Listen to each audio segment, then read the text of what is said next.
Hello, my name is John Laporte. I'm with Michigan State University Extension. I'd like to share the results of a survey performed through a SARE grant. The title of our grant is The Key Components of a Successful Negotiation. Specifically, we're focusing on identifying common barriers to land access. This grant is a partnership between Michigan State University Extension and MIFarmLink. The information that we were able to gather from the survey resulted in over 70 participants replying to the survey from across Michigan. We asked a number of questions related to both buying and leasing land to try to get a better understanding of common barriers for both. As we start out, we'll go through some common questions we asked of both types of respondents, and then we'll dive more into the actual results of the various questions. The first thing we wanted to identify was really who was taking the survey. And so we looked at identifying how large the farming operation was of the respondents. The vast majority of the group farmed acreage from 5 to 99 acres. These represent about 41% of the respondents. The next largest group was actually uh, in the range of 100 to 499 acres. They made up about 23% of the respondents in the group, followed by 500 or more acres with about 16%. The type of farms that responded really ranged as well. We saw a vast array of farms identified either as fruit and vegetable or specialty crops, livestock, greenhouses, or field crops. And when we talk about field crops, we mean specifically corn, soybeans, and wheat type acres. And then we had a few that registered as other with a variety of different responses for those. We asked the question of, have you encountered obstacles to leasing land, buying land, or both?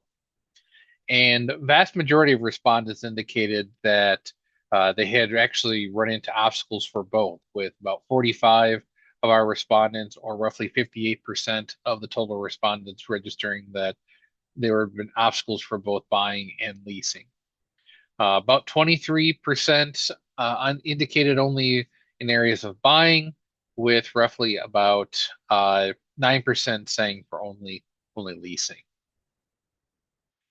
In terms of land lease questions, we asked a few questions related to land suitability, so land that actually fits the needs of the farm operation that's looking to rent. So one of the questions we asked was, do land suitability concerns create obstacles for finding a space to farm? About 61% of respondents indicated that yes, land suitability was a concern, with about 39% saying that no, it was not. We then follow up with another land suitability question asking if it created concerns or obstacles to establishing a lease agreement, with about 56% of respondents indicating that yes, land suitability did create an obstacle for establishing a lease. We asked for some additional follow-up on these questions and asked what kind of concerns had been experienced. 25% of respondents indicated high lease rates. Land does not meet the actual needs, match kind of those needs they're looking for at 25% as well. So these rounded out the top two concerns. At 13%, the length of the lease and also the competition, specifically competition between big farms and small farms, were obstacles that had to be overcome. And then also, we're looking at 8% respondents were indicating land restoration and costs or location and proximity to other farms that they are already renting or farming, or possibly their headquarters.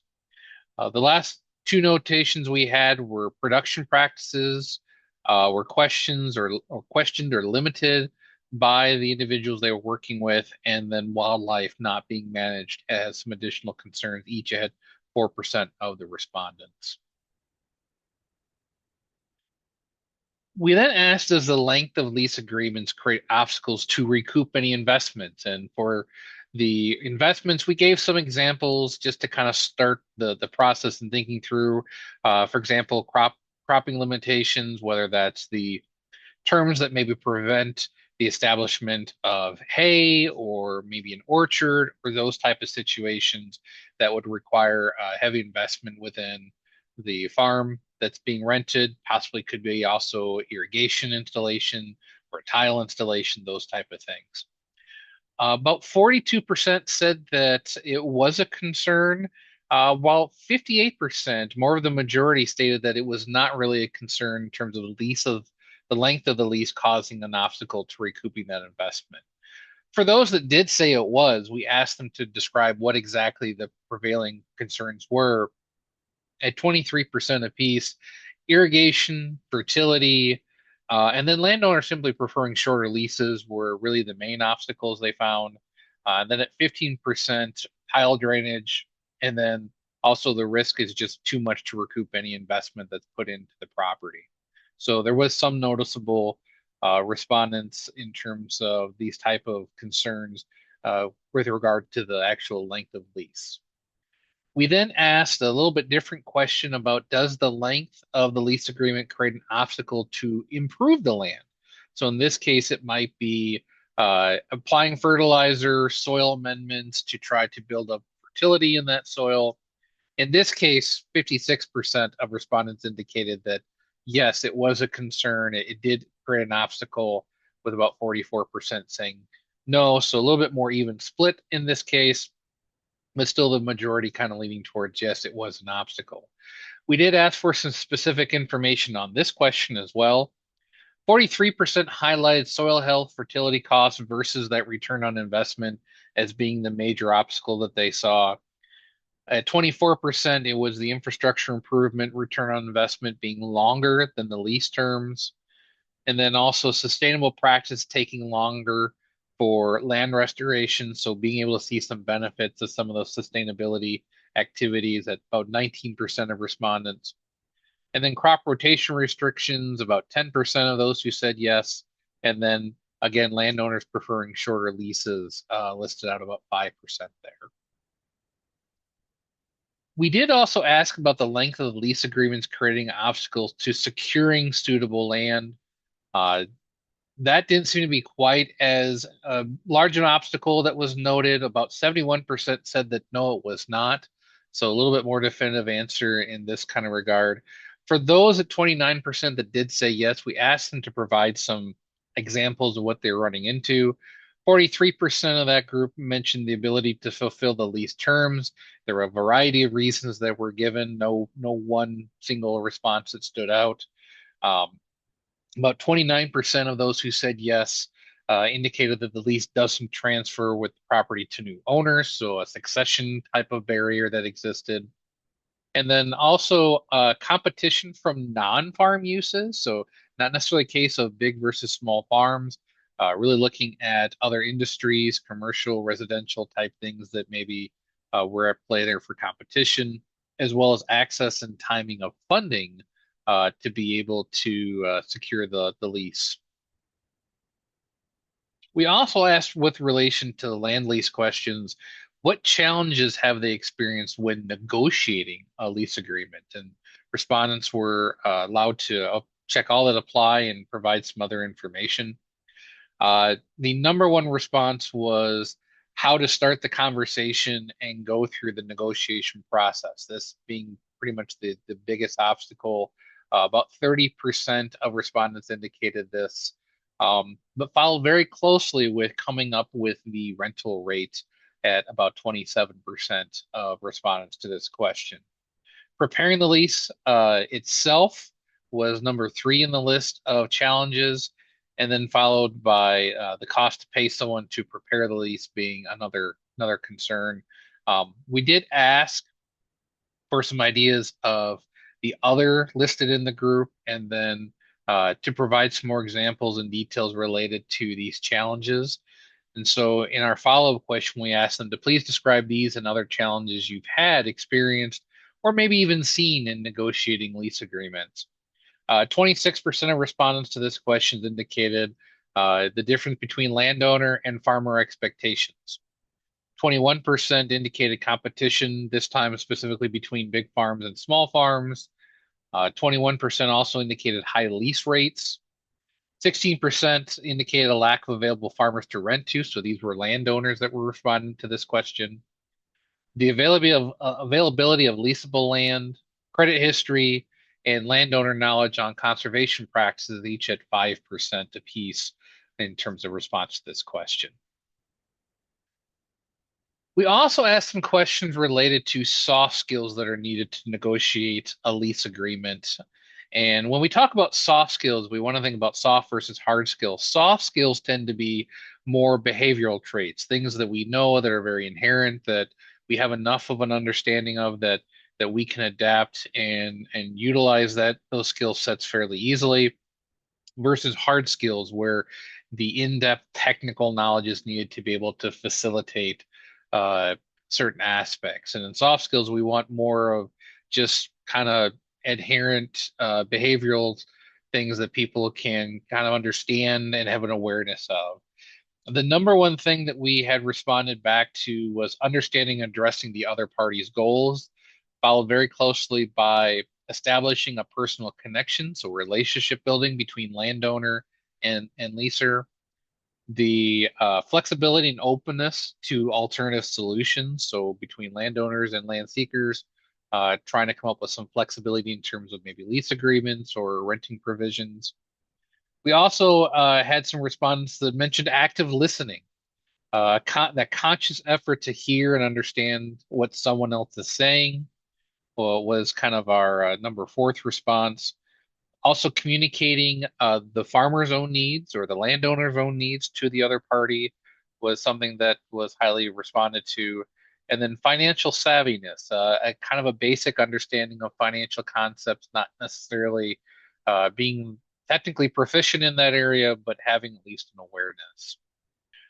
With buying land, we start out with back to this land suitability concern and whether or not that created an obstacle to buying land. 67% said that yes, land suitability. So finding land that actually met their needs was a primary concern. And we asked them to kind of explain what these, for those that said yes, kind of highlight specifically what the suitability concerns were. The number one response, 33% of those that said yes, said that the land just simply did not match the needs of what they needed to have. 21% indicated that it was a high purchase price and so was not within their financial need. There was also a concern that the land is not adequately marketed as available. So being able to find available land was another concern. Competition with non-farm uses was also about 13%, followed with land restoration and costs. 4% was competition between big farms and small farms, and then regulatory challenges, possibly zoning and environmental were some examples that brought up as well. I want to highlight in this one in particular that this was interesting information to those of us reviewing the survey results when we actually completed the survey, because we expected competition from big farms and small farms to be a lot larger or a lot higher on the list than what it was. Some of the other areas we were not as surprised by, but the competition between big and small farms not being as prevalent was interesting information. What issues cause challenges for purchasing or transferring land was our next question, and this was one that the respondents could check all that apply. Market prices being too high stood out significantly from the rest. About 37% of the respondents indicated this. Followed closely at about 26% of the respondents finding suitable land in their area. And so just the location being a concern. We also asked the other options where land transfer is complicated by there being multiple owners, possibly an LLC, maybe a land trust that the ground is in, as well as the owners looking to transfer all of the land versus possibly just selling a particular field or parcel. For those that respond to this question, we asked them to describe these and the other challenges they experienced or seen in purchasing land. High purchase price was 35% of the responses. Lack of funding to actually be able to purchase the price came in at about 30%. And then there was competition from non-farm uses and then competition from other farms at 17 and 13% respectively. And then a tax question that was brought up, or a tax concern, was capital gains tax limiting the willingness to sell at high prices, knowing that there would be some tax implications as well. We also asked respondents to give us an idea of what their timeline is for acquiring or transitioning land. This was fairly mixed in terms of responses. The number one response was 0 to 12 months, so less than a year time period. That was about 28% of the responses, followed by 3 or more years. So possibly those looking at longer term, maybe succession or transition plans, at about 26% of the responses, and then followed closely by 1 to 3 years, or in some cases, uh, about 22% of the group was simply, or excuse me, 24% of the group was simply unsure that they had a timeline necessarily, as long as necessary things took. We did ask a question about soft skills needed to negotiate a purchase or a land transfer. The number one response was financial savviness, that understanding of financial concepts, that awareness of some of the financial challenges and options that maybe exist. What really stood out for a lot of people, followed very closely by um, active listening, so that conscious effort to hear and understand what the other person is saying, as well as understanding and addressing the other party's goals, establishing a personal connection, relationship building, being highlighted as very important towards being able to buy land, and then also the ability to identify challenges and risks for all parties involved. Flexibility and openness to alternative solutions was also highly ranked, as well as communicating each party's individual needs. When we asked what kind of leasing, buying, or land transfer support that folks would find the most helpful, the number one response was access to funding, whether that be grants or loans. Uh, Also, legal guidance on land transfer was the next one that stood out. And those kind of make sense a little bit hand in hand. Some of the challenges that kind of go into um, being able to transfer or transition purchase land. Also mentioned was business planning and then financial planning assistance, really important to respondents, as well as help identifying a successor or land match. And so definitely some value in providing some support to identifying landowners and land seekers and trying to match those folks up, especially maybe in terms of some succession needs. Some of the other options that were mentioned were site evaluations, mentorship opportunities, land management, technical assistance were other options we had provided. Some folks did provide some other responses that varied in different types of more specific needs to individual farms that we saw in those responses, which is why we didn't really highlight a specific list of those in here. If there's any questions that people have regarding this information, we're more than welcome to answer those. Feel free to reach out to Michigan State University Extension and MIFarmLink to help facilitate those questions. And we look forward to presenting some of the resources we're working on here in a short time.